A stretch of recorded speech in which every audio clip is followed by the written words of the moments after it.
Well, I suppose really it's the tabloid influence has made a big impact on the way people see astrology, because it's not exactly what the science is really all about. So what they see in newspapers, magazines is really based on an entertainment value.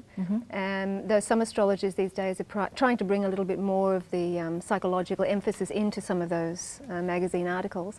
But basically astrology is far greater than that. So the general public really have no understanding. They think it's basically sun signs. It's about only the position of the sun when you're born. It's, you know, it takes days to actually research someone's chart, their own birth chart, to actually prepare a reading for them, to sit down with them and discuss what needs to be talked about. So it's not something that is flippant or general, or it's quite a profound science. In fact, it's the oldest of sciences, so it's not actually New Age, it's actually Old Age. So we're bringing it into this New Age. Well, before we start to find out a little bit of your journey, is it possible for you to, in a couple of sentences, to tell us why what you do, for example, and some astrologers like you, what you do that's different? Well, I suppose my orientation is very spiritual in a lot of ways, and that I'm helping people to find their highest purpose in life, to find what they're really here to do.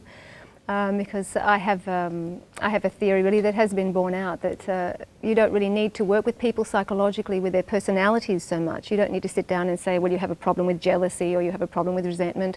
People know that. That's why they've come for some guidance, and for some understanding of what's going on with them and why they're not happy in their lives. And I've found that once you can find the exact purpose that someone has in their life, what their career should be, what their talents are, and give them permission to actually access those abilities that are inherently within them, all the negative personality traits disappear and people become happier and centered, and most people are resentful in life because they're not feeling fulfilled. So I'm actually working with people on a level that is, I guess, more inspirational in a lot of ways, and not so much caught up in the Western psychology, but I bring a lot of Buddhist psychology into what I do, which is a much more spiritual emphasis, so it's quite different.